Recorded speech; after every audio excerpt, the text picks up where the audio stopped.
기도드리시겠습니다. 참으로 좋으신 하나님, 오늘도 아름다운 주님의 날을 허락하시고 우리를 아름답다 말씀하시니 감사합니다. 주님의 사랑이 우리를 아름다운 그리스도인으로 빚어주심에 감사드리며 우리를 사랑하시는 우리 주 예수 그리스도의 이름으로 기도드렸습니다. 아멘. 오늘은 아름다운 날들이라는 말씀으로 주님의 은혜를 함께 나누도록 하시겠습니다. 자, 우리나라에서 요식업, 그러니까 식당으로 성공하기는 정말 어려운 것 같습니다. 식당이 어려운 데에는 경기가 안 좋다거나 아니면 음식도 유행을 탄다거나 하는 수많은 이유가 있겠죠. 그런데 그 이유 중 하나는 우리나라 식당들한테는 매우 강력한 라이벌이 있기 때문이기도 합니다. 그 라이벌은 바로 집밥입니다.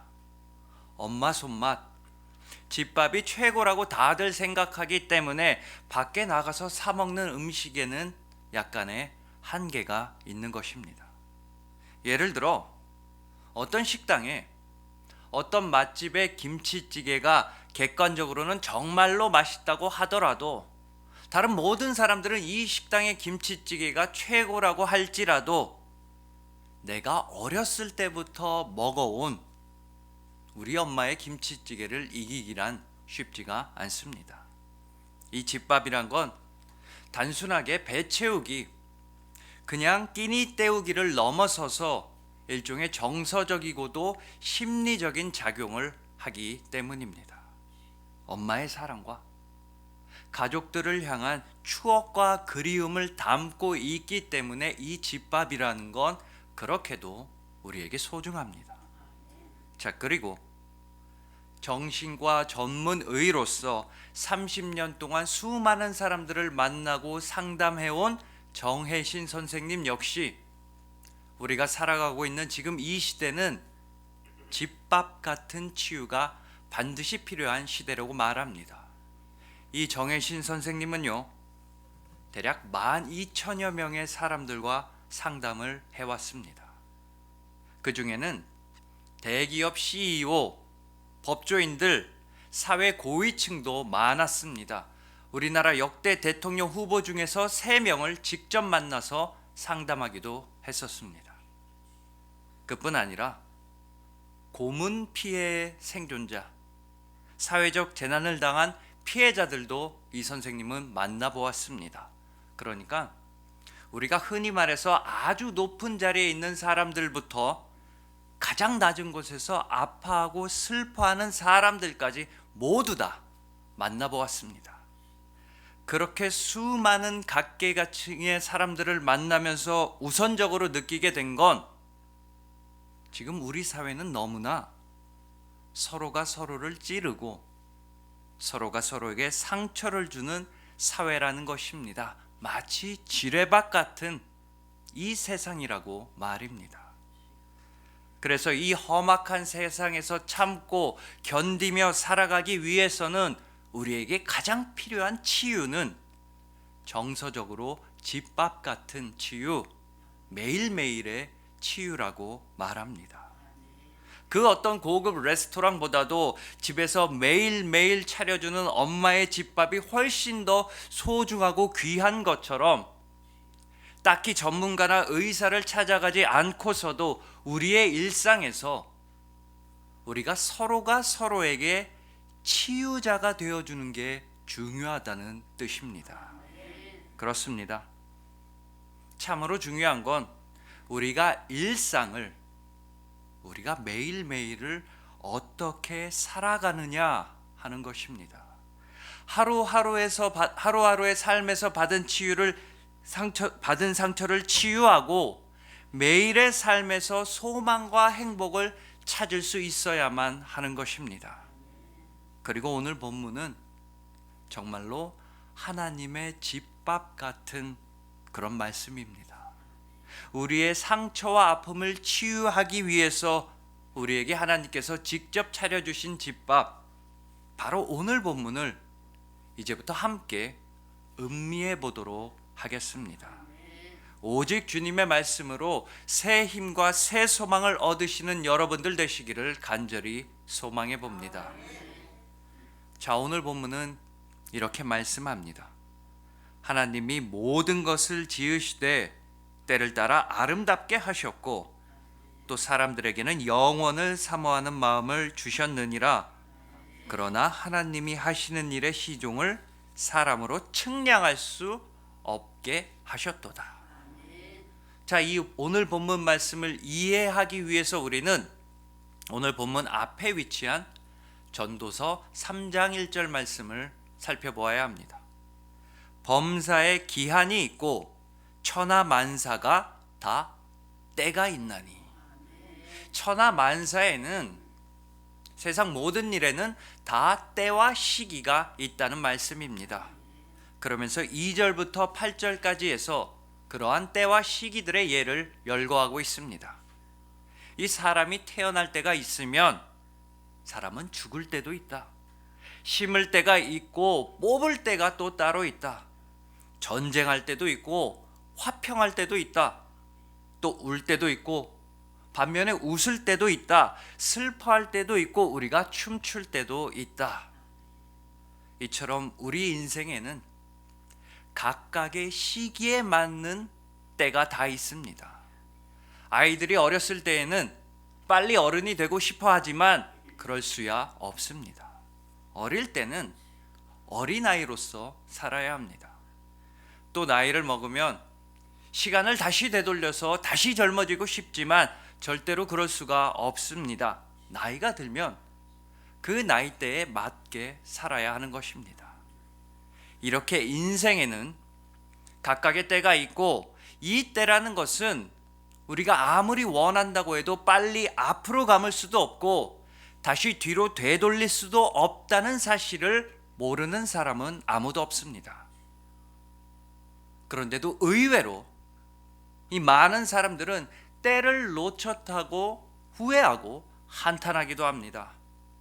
아니면 자기가 얼른 우뚝 설 때, 자기가 얼른 돈을 많이 벌 때를 학수고대하다가 그들의 마음이 다치고 상하기도 합니다. 하지만 오늘 본문은 참으로 놀라우면서도 우리의 마음을 울리는 말씀을 전하고 있습니다. 하나님이 모든 것을 지으시되 때를 따라 아름답게 하셨고, 하나님은 이 세상의 모든 것을 지으셨는데 때를 따라서 다 아름답게 만드셨다는 말씀입니다. 한마디로 하나님께서는요, 우리의 모든 시간을 다 아름다운 시간으로 만들어 주셨다는 말씀입니다. 우리가 어리면 어린 대로, 또 나이가 들면 드는 대로 다 아름답다는 말씀입니다. 우리가 집에 있는 시간도 아름다우며 우리가 출근하는 동안도 아름다운 때라는 뜻인 것입니다. 즉 하나님께서 우리에게 허락하신 그 모든 시간은 정말로 아름다운 날들인 것입니다. 하지만 이 사실을 깨닫지 못한다면 모든 시간이 아름답지 않다고 느낄 수도 있습니다. 모든 때가 그저 불만족스럽고 짜증날 수도 있습니다. 우리가 예를 들어서 버스 정류장에서 막 버스를 놓쳤을 때 누구나 짜증납니다. 그럴 수 있습니다. 하지만 그때마저도, 그 짜증나는 순간마저도 우리의 믿음으로써 아름다워질 수가 있는 것입니다. 다음 버스를 기다리면서 우리가 마음속으로 하나님을 떠올리고 그 시간을 감사와 놀라움으로 채운다면 모두가 짜증을 내는 그 시간도 우리 그리스도인에겐 아름다워지는 것입니다. 자, 그리고 이제 버스를 인생이라고, 시간이라고 한번 생각해 봅시다. 버스를 놓치면 짜증이 나듯이 우리는 언젠가부터 나이가 많아지면, 나이를 들면 아름답지 못하다는 오해를 하고 있습니다. 그렇지만 어느 목사님의 말씀대로 우리들의 어머니를, 우리들의 엄마를 한번 떠올려 보십시오. 우리 엄마들의 흰머리 어머니들의 주름살을 보면서 흉하다거나 불쾌하다고 생각하는 사람은 아무도 없을 겁니다. 오히려 우리 어머니의 흰머리나 주름살은 우리를 향한 사랑의 세월, 사랑의 깊이라고 생각합니다. 그런데 왜 나의 흰머리나 나의 주름살은 왜 보기 싫어하는 것입니까? 내 흰머리와 주름살은 그만큼 내가 열심히 살아왔다는 증거입니다. 가족들을 위해서 내가 정말로 열심히 애를 썼으며 하나님께서 나에게 허락하신 시간 동안 내가 최선을 다해서 살아왔다는 아름다운 증거인 것입니다. 여러분, 정말로 우리의 모든 시간은 아름답습니다. 우리의 모든 때는 아름다운 것입니다. 우리의 인생은 하나님께서 오직 은혜로서 허락하신 귀한 시간이기 때문인 것입니다.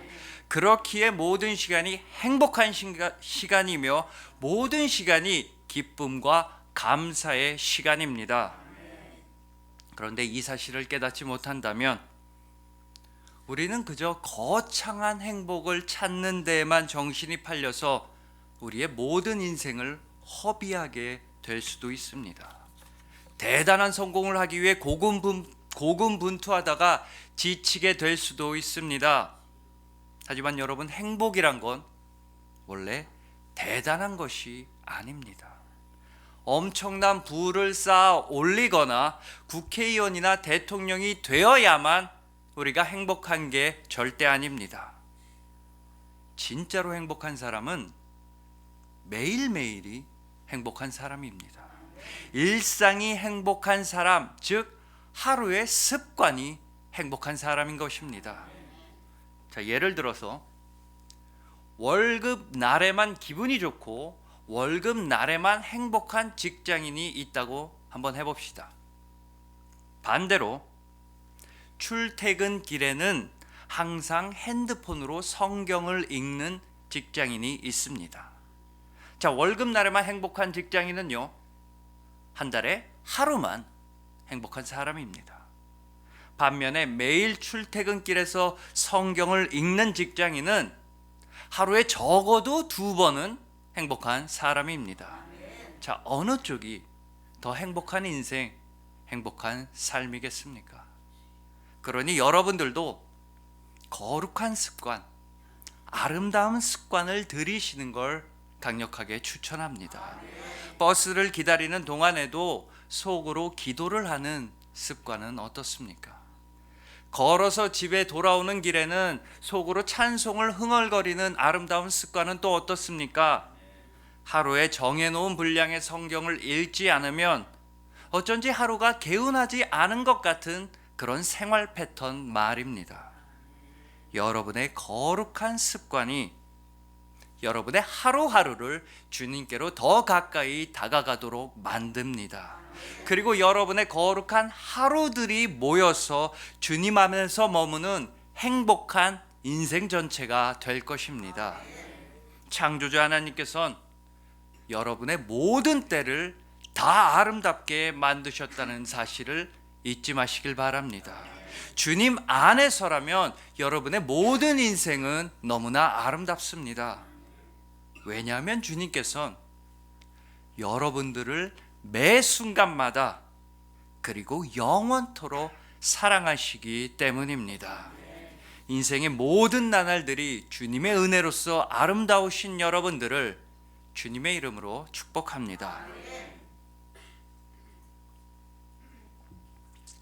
자, 다음으로 우리의 모든 인생, 우리의 모든 시간이 아름다운 때라면 그 아름다운 시간 동안 과연 우리는 무엇을 해야 하고 또 어떤 마음으로 살아가야 하는지를 함께 알아보시겠습니다. 다시 오늘 본문입니다. 하나님이 모든 것을 지으시되 때를 따라 아름답게 하셨고 또 사람들에게는 영원을 사모하는 마음을 주셨느니라.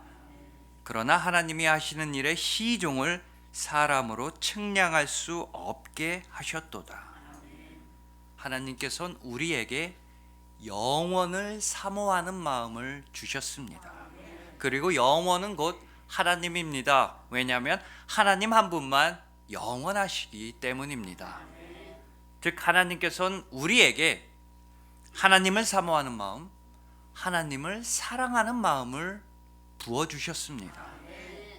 그런데 역시나 문제는 그러나 하나님이 하시는 일의 시종을 사람으로 측량할 수 없게 하셨도다. 바로 이 구절일 것입니다. 그러니까요, 우리로 하여금 하나님을 사랑하게는 하셨는데 하나님이 하시는 일의 시종, 처음과 끝, 즉 하나님께서 하시는 일의 전부를 우리 사람으로서는 감히 측량할 수도 없고 감히 알 수도 없게 하셨다는 말씀입니다. 자, 이 말씀은 과연 어떤 의미일까요? 이 말씀은 첫 번째로는 우리가 하나님 앞에서 겸손해질 때, 하나님 앞에서 낮아질 때 우리의 모든 날들이 아름다워진다는 뜻입니다. 잘 아시다시피 우리 인간은 하나님의 완전하신 계획과 섭리를 모두 다 알 수는 없습니다. 하나님의 말씀인 성경의 모든 뜻을 완벽하게 알고 완벽하게 풀이한 사람은 아무도 없습니다. 다만 우리는 계속해서 성경을 읽고 또 읽고 묵상하고 또 묵상하고 공부하고 또 공부해서 그렇게 함으로써 조금씩 매일매일 새롭게 그분의 뜻을 느끼게 되는 것입니다. 그런데 가끔 우리가 흔히 이단이라고 하는 사람들은 거룩하신 하나님의 뜻을 모두 다 안다고 주장합니다. 하나님의 말씀인 성경의 모든 뜻을 완벽하게 풀이했다고 주장하기도 합니다. 그래서 몇 월 몇 시에 휴거가 일어난다고 말하기도 하고 몇 시 몇 분에 예수님이 재림한다는 등 말도 안 되는 예언을 하기도 합니다. 하지만 이렇게 내가 이 세상의 모든 진리를 다 알고 있다, 내가 하나님의 뜻을 다 안다, 성경을 모두 다 풀어냈다, 이런 주장은 모두가 스스로 하나님이 되려고 하는 시도일 뿐입니다. 스스로 하나님이 되고 스스로를 우상화하려는 악하고도 헛된 노력일 뿐입니다. 자, 창세기를 보면 뱀이 하와를 유혹할 때 뭐라고 했습니까? 창세기 3장 5절입니다. 너희가 그것을 먹는 날에는 너희 눈이 밝아져 하나님과 같이 되어 선악을 알 줄 하나님이 아심이니라. 너희 눈이 밝아져 하나님과 같이 되어, 즉 하나님과 같아진다는 유혹인 것입니다. 그리고 하나님과 같아지려고 하는 것이야말로 그 모든 불행의 시작이었음을 반드시 기억하십시오.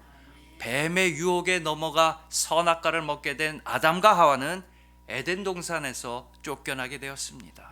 모든 것이 아름답고 모든 때가 아름다웠던 낙원에서 추방당하고야 말았습니다. 이처럼 우리의 모든 시간이 아름답기 위해서는 우리는 반드시 하나님 앞에서 낮아지고 하나님 앞에서 겸손할 줄을 알아야 하는 것입니다. 시편 8편 1절 말씀입니다.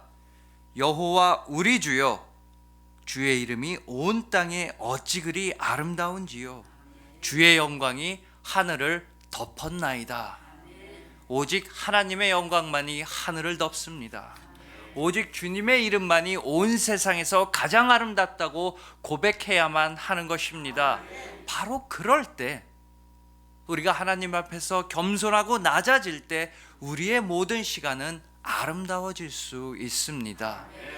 자, 오늘 본문 말씀은 우리 스스로의 힘으로써 우리의 모든 인생을 아름답게 만들라는 말씀이 아닙니다. 오늘 본문 말씀은 우리의 모든 때를 아름답게 만드신 하나님께 감사하고 하나님을 찬양하라는 말씀인 것입니다. 자, 그리고 다음으로 우리가 하나님을 사랑하지만 하나님이 하시는 모든 일을 알 수 없다는 말씀의 두 번째 의미는 다음과 같습니다. 그것은 바로 우리 모두는 실패하는 사람들이라는 뜻입니다. 우리는 연약하기에 모든 일을 다 잘할 수도 없으며 우리에겐 한계가 있기에 늘 승승장구할 수만도 없습니다. 아니, 좀 더 정확히 말하자면요, 우리는 누구나 실패를 겪으면서, 인간이라면 누구나 실패하며 살아갈 수밖에는 없다는 뜻입니다. 우리는 힘든 때가 있고 아플 때가 있고 슬플 때가 있고 정말로 속상할 때가, 억울할 때가 있습니다. 하지만 오히려 우리가 모든 일에서 실패하지 않으려고만 할 때, 전혀 상처를 받지 않으려고 발버둥을 칠 때, 그때 우리는 오히려 더 큰 상처와 더 큰 아픔 속으로 빠져들어가게 됩니다. 그러시지 말고 이제는 우리의 한계, 우리의 상처, 우리의 아픔을 인정하고 똑바로 마주하고 오직 하나님의 도우심만을 간구해야만 하는 것입니다. 그럴 때 주님께서는 우리를 위로해 주십니다. 우리를 든든하게 구해 주십니다. 주님의 위로와 구원이 함께할 때에만 우리의 모든 때가 아름다워지는 것입니다. 자, 설교 초반에 말씀드린 정혜신 선생님이 이런 분과 만나서 대화를 나눈 적이 있다고 합니다. 설교 시간이라 있는 그대로 다 말씀드릴 수는 없고 중간에 등장하는 욕설은 약간 순화시켜서 말씀드리겠습니다. 수년 전의 사고로서 아이를 잃은, 자식을 잃은 한 엄마의 이야기입니다. 이 엄마분이 직장을 다니시는데 운전을 해서 출근을 하는데 갑자기 막 눈물이 나는 겁니다. 죽은 아이를 떠올리거나 생각한 것도 아니고 전혀 그런 계기가 없었는데, 아무것도 없었는데도 계속해서 눈물이 막 나는 겁니다. 눈물이 앞을 가려가지고 운전을 할 수가 없었습니다. 앞이 아예 안 보여서 운전을 아예 할 수 없을 정도로 이 눈물이 흐르는 겁니다. 아무리 차에서 기다려도 눈물이 그치질 않아서 결국 출근을 포기하고 집으로 돌아왔습니다. 그래서 집에 있는데 오전이 지나고 또 오후가 되도록 이 눈물이 그치질 않는 겁니다. 몇 시간이나 계속해서 눈물이 나게 되니까 이제 너무 급하고 겁도 나고 걱정이 돼서 응급실로 가게 되었습니다. 응급실에서 주사도 맞고 의사 선생님이 시키는 대로 호흡도 이렇게 저렇게 다 해보았는데도 계속해서 눈물이 나는 겁니다. 그치질 않는 겁니다. 그러다 보니까 이제는 너무나 겁이 나기 시작했습니다. 아, 이제 내가 서서히 미쳐가는구나. 내가 제정신이 아니게 됐구나. 이런 공포심이 막 드는 겁니다. 정혜신 선생님은 오후 늦게 이 엄마를 만났습니다. 그때까지도 눈물은 계속해서 흐르고만 있었습니다. 하루 종일 울고 있으니까 당연히 정신도 없고 몸도 완전히 탈진되고 그런 상태에서 선생님을 만났습니다. 만나자마자 이 엄마는 선생님한테 이렇게 말하는 겁니다. 선생님, 제가 점점 미친 여자가 되어가는 것 같아요. 나는 제정신이 아니라 이제 미친 여자가 된 것 같아요. 이러는 겁니다. 편의상 아이의 이름을 철수라고 해봅시다. 선생님은 이 엄마한테 이렇게 말했습니다. 철수 엄마, 철수를 잃었는데 철수 엄마가 괜찮으면 그게 엄마예요? 철수가 없는데도 철수 엄마가 잘 지내면 그게 미친 거지. 왜 엄하게 자기한테 미친 여자라는 그런 험한 얘기를 하고 그래요? 빨리 본인한테 사과하세요. 얼른 자기한테 한 말 취소하세요. 선생님은 이렇게 말했습니다. 그랬더니 이 엄마가 그때부터는 진짜로 막 울면서 이런 얘기를 합니다. 선생님 그렇죠? 선생님 그런 거죠? 내가 미친 여자 아니죠? 이건 내가 엄마라서, 내가 엄마라 그런 거죠? 이런 얘기를 막 하더니 이 엄마는 드디어 긴장이 풀어졌는지 옆에 기대서 스르르 잠에 들게 되었습니다. 한 8시간 만에 눈물이 그친 겁니다. 자기가 엄마라는 사실을 깨달으면서 눈물이 그치게 되었습니다. 잠에 들면서. 우리는 이렇게 슬플 때가 있습니다. 이렇게 제정신이 아닌 것처럼 아프면서 눈물을 흘릴 때가 있습니다. 중요한 건요, 그런 행동 자체는 전혀 잘못된 게 아니라는 겁니다. 인간으로서 자연스러운 반응입니다. 여러분, 우리는 연약합니다. 우리는 부족합니다. 우리는 넘어지고 쓰러지기 쉬운 사람들입니다. 세상의 고난과 사람들로 인한 고통으로 인해서 아프고 눈물이 날 때 그런 우리의 모습을 인정해야 합니다. 주님께서는 우리의 눈에서 눈물이 나지 않게 해주실 때도 있지만 그보다는 흘러넘치는 우리의 눈물을 닦아주시는 분입니다. 주님은 우리가 넘어지지 않게 해주실 때도 있지만 그보다는 아무도 없이 혼자서 외롭게 넘어져 있는 우리 옆에 오셔서 부축해 주시는 분이십니다. 주님은 정말로 괜찮다고, 다 괜찮다고, 너희 잘못이 아니라고 우리를 위로해 주시는 분이십니다. 성경엔 의외로 실패의 이야기가 참 많이 있습니다. 성경에는요, 내내 실패하는 인간들, 계속해서 잘못하는 인간들, 반복해서 실수하는 인간들의 이야기로 가득 차 있습니다. 성경에서 완벽한 사람은 단 한 명도 없었습니다. 아무도 없었습니다. 성경 속의 모든 사람들은 불완전하고 실패하고 실수하고 그저 눈물 흘리면서 아파했습니다. 그렇지만 성경에서는 단 한 분, 오직 예수님만 성공하셨습니다. 예수님만이 우리를 구원하시는데 성공하셨습니다. 그런데 그 방법이 무엇이었습니까? 바로 십자가였습니다.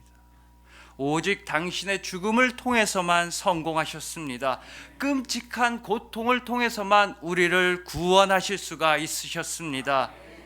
예수님께서 영원히 우리를 사랑하시기 때문입니다. 여러분, 우리는 앞으로도 자주자주 실패할 것입니다. 또다시 넘어지고 또다시 투덜대고 매일매일 고통을 겪을 수도 있습니다. 그럴 때 우리를 구원하신 주님을 의지하십시오. 우리를 사랑하시는 주님만 바라보십시오. 여러분의 눈과 주님의 눈이 마주치는 그때, 바로 그때가 우리의 모든 때가 아름다워지는 순간인 것입니다. 주님의 사랑 안에 머무를 때, 오직 그때에만 우리의 삶은 영원히 아름다운 날들이 될 것입니다. 그리하여 하나님께서 정말로 아름답게 창조하신 여러분들, 여러분의 모든 시간이 하나님의 아름다운 시간임을 잊지 않으시는 여러분들, 예수님께서 친히 여러분의 눈물을 닦아주시는 여러분들을 진심으로 사랑하고 축복합니다. 기도드리시겠습니다. 참으로 좋으신 하나님, 우리의 모든 시간을 아름답게 창조하시고 모든 질병과 모든 고난 속에서도 우리를 치유하여 주시고 위로하여 주시니 감사합니다. 주님 앞에서 겸손하게 무릎 꿇고 오직 주님만을 의지하겠습니다. 나의 힘이 아니라 오직 주님의 은혜로서 살아가겠습니다. 주님만이 우리의 참 소망 되십니다. 주님을 진정으로 영혼으로서 사랑합니다. 우리를 영원히 사랑하시는 우리 주 예수 그리스도의 이름으로 기도드렸습니다. 아멘.